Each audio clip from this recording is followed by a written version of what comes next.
दोस्तों, स्वयं भगवान विष्णु ने माता लक्ष्मी को बताया, हमेशा अच्छे लोगों की मृत्यु क्यों जल्द हो जाती है और अच्छे लोगों के साथ ही बुरा क्यों होता है और बुरे लोगों के साथ बुरा क्यों नहीं होता है। या यूं कह लो कि अच्छे लोग सुखी जीवन क्यों नहीं जी पाते और बुरे लोगों को सुखी जीवन क्यों मिलता है। और जो लोग ज्यादा पूजा पाठ करते हैं, नित्य भगवान की पूजा आराधना करते रहते हैं, उन्हीं के साथ बुरा क्यों हो जाता है। दोस्तों, एक बार की बात है, भगवान श्री हरि विष्णु आकाश लोक पर विश्राम कर रहे थे। तभी वहां पर माता लक्ष्मी पृथ्वी लोक का भ्रमण करके पहुंच जाती है। माता लक्ष्मी को देखकर भगवान श्री हरि विष्णु कहते हैं, आइए प्रीतम, आपका स्वागत है, आप कहां का भ्रमण कर रही थी। तब माता लक्ष्मी कहती है, हे स्वामी, मैं अभी अभी पृथ्वी लोक का भ्रमण करके आ रही हूं। मैंने पृथ्वी लोक पर देखा कि अच्छे लोगों के साथ ही बुरा क्यों होता है और बुरे लोगों के साथ बुरा क्यों नहीं होता है, और अच्छे लोगों की मृत्यु क्यों जल्द हो जाती है, तथा जो लोग ज्यादा पूजा पाठ करते हैं, नित्य भगवान की पूजा आराधना करते रहते हैं, उन्हीं के साथ बुरा क्यों हो जाता है। हे प्रभु, यह सब प्रश्न हमारे मन में चल रहे हैं, अतः हमारे मन को शांत करने के लिए हमें इन प्रश्नों से अवगत कराए। तब भगवान श्री हरि विष्णु माता लक्ष्मी से कहते हैं, हे प्रीतम, आज आपने बहुत उत्तम प्रश्न किया है। इस प्रश्न में संसार का कल्याण छुपा हुआ है और महे इस प्रश्न को आपको बताने से पहले पृथ्वी लोक पर चलना पड़ेगा। तब माता लक्ष्मी कहती हैं, हे प्रभु, चलिए और अति शीघ्र चलिए। मेरे मन में इन सभी प्रश्नों के उत्तर जानने की उत्सुकता बढ़ रही है। तब दोस्तों, आकाश लोक से भगवान विष्णु और माता लक्ष्मी पृथ्वी लोक पर आते हैं, जहां पर एक बहुत सुंदर सा गार्डन होता है। उस गार्डन में तरह तरह के सुगंधित फूल और तरह तरह के फलों के पौधे लगे होते हैं, और उसी गार्डन में जाकर भगवान विष्णु और माता लक्ष्मी विश्राम करने लगते हैं। तभी भगवान विष्णु कहते हैं, हे प्रीतम, अब हम आपको आपके सभी प्रश्नों के उत्तर एक कथा के माध्यम से देते हैं, जिसको सुनने के बाद आपके आपको सभी प्रश्नों के उत्तर मिल जाएंगे। और भगवान विष्णु कहते हैं, जो मनुष्य इस कथा को मन और ध्यान लगाकर सुनता है, इसे मोक्ष की प्राप्ति होती है। तभी माता लक्ष्मी कहती हैं, हे प्रभु, आप कथा को आरंभ करिए, मैं मन और ध्यान लगाकर सुनेगी। दोस्तों, फिर भगवान विष्णु माता लक्ष्मी को कथा सुनना आरंभ करते हैं। दोस्तों, आप लोगों से निवेदन है कि कथा को आरंभ करने से पहले वीडियो को लाइक करके, चैनल को सब्सक्राइब करके, कमेंट बॉक्स में जय श्री हरि विष्णु तथा माता लक्ष्मी की जय हो अवश्य लिख दीजिएगा। तो चलिए अब कथा को सुनते हैं। दोस्तों, भगवान विष्णु माता लक्ष्मी से कहते हैं, हे प्रथम, पौराणिक काल की बात है। एक बहुत ही अत्यंत सुंदर नगर था। उस नगर में श्याम और सोहन नाम के दो व्यक्ति रहते थे, जिसमें से श्याम एक बहुत धनवान व्यापारी था, और वह धनवान होने के साथ ही साथ पूजा पाठ और भगवान की भक्ति में बहुत विश्वास रखता था। वह प्रतिदिन नित्य भगवान की पूजा आराधना करने के लिए मंदिर जाता था, और वह प्रतिदिन दीनहीन तथा दुखिहारी गरीबों में कुछ ना कुछ बांटता रहता था। दोस्तों, भगवान श्री हरि विष्णु माता लक्ष्मी से कहते हैं, हे प्रीतम, वहीं दूसरी ओर सोहन एक चोर था। वह भी प्रतिदिन मंदिर जाता था, लेकिन वह मंदिर पूजा पाठ करने के इरादे से नहीं जाता था, बल्कि मंदिर से धन चुराने के लिए जाता था। भगवान विष्णु आगे कहते हैं, उसे पूजा पाठ दान धर्म से कोई लेना देना नहीं था, वह सिर्फ मंदिर में चोरी करने के लिए जाता था। फिर भगवान विष्णु कहते हैं, इसी तरह से कई वर्ष गुजर गए। एक दिन उस नगर में जोरदार बारिश हो रही थी, जिसकी वजह से उस दिन नगर के मंदिर में पंडित जी के अलावा कोई नहीं था। यह बात जब सोहन को पता चली तो उसके मन में ख्याल आया कि यही सही मौका है मंदिर के सारे धन को चुराने का।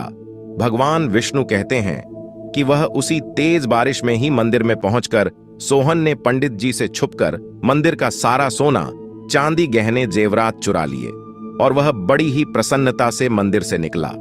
तभी उसी समय अचानक ही मंदिर में वह दान धर्म में विश्वास रखने वाला श्याम नाम का व्यापारी पहुंच जाता है, और उसने मंदिर में पहुंचकर भगवान के दर्शन किए। भगवान विष्णु आगे कहते हैं, हे प्रथम, लेकिन दुर्भाग्यवश मंदिर के उस पुजारी ने उस व्यापारी को ही चोर समझ लिया और जोर जोर से शोर मचाने लगा। पुजारी के जोर जोर से शोर मचाने की वजह से मंदिर के पास लोगों की भीड़ जमा हो गई और सभी पुजारी की बातों में आकर श्याम नाम के व्यापारी को चोर समझने लगे और उसे अपशब्द कहकर अपमानित करने लगे। मित्रों, फिर भगवान विष्णु कहते हैं, यह देखकर श्याम बहुत ही आश्चर्यचकित हो गया और उसे समझ नहीं आ रहा था कि उसने ऐसा क्या कर दिया है और उसके साथ ऐसा क्यों हो रहा है।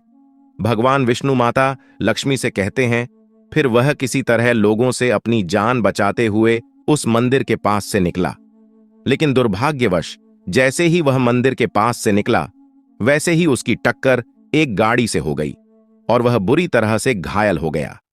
फिर भगवान विष्णु माता लक्ष्मी से कहते हैं, फिर श्याम किसी तरह से लड़खड़ाते हुए अपने घर की तरफ जाने लगा। तभी अचानक ही रास्ते में उसकी मुलाकात सोहन से हुई, जिसने मंदिर का सारा धन चुरा लिया था। उसके हाथों में मंदिर के गहने जेवरात थे। दोस्तों, सोहन बड़ी ही प्रसन्नता से जोर जोर से बोल रहा था कि आज तो मैं माला माल बन गया, मुझे एक साथ इतना सारा धन मिल गया। भगवान विष्णु आगे कहते हैं, जब श्याम ने सोहन की बातें सुनी तो वह बहुत हैरान और क्रोधित हुआ।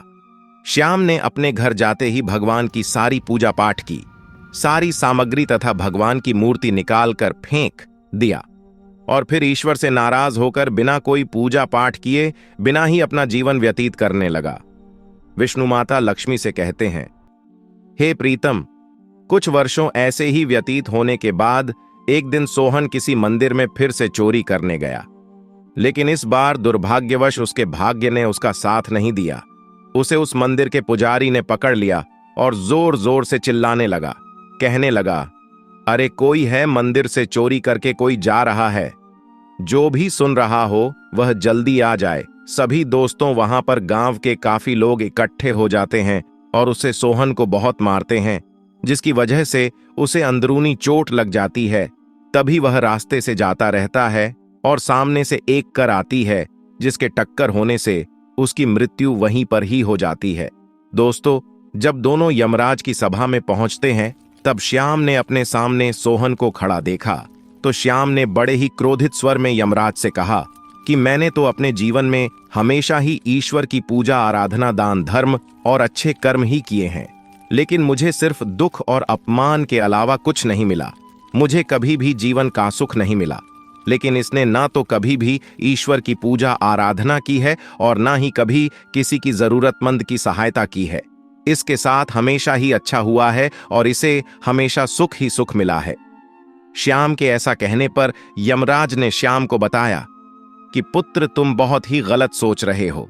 जिस दिन तुम्हारी टक्कर एक गाड़ी से हो गई थी, वास्तव में उस दिन तुम्हारे जीवन का आखिरी दिन था, लेकिन तुम्हारे किए गए अच्छे कर्मों के कारण ही तुम्हारी मृत्यु एक छोटी सी चोट में परिवर्तित हो गई। और अब मैं तुमको इस दुष्ट व्यक्ति सोहन के बारे में बताता हूं। यमराज कहते हैं, हे पुत्र, दरअसल इसके भाग्य में राजयोग था, लेकिन इसके दुष्कर्म और बुरे कर्म करने की वजह से इसका पूरा धन एक छोटी सी पोटली में बदल गया।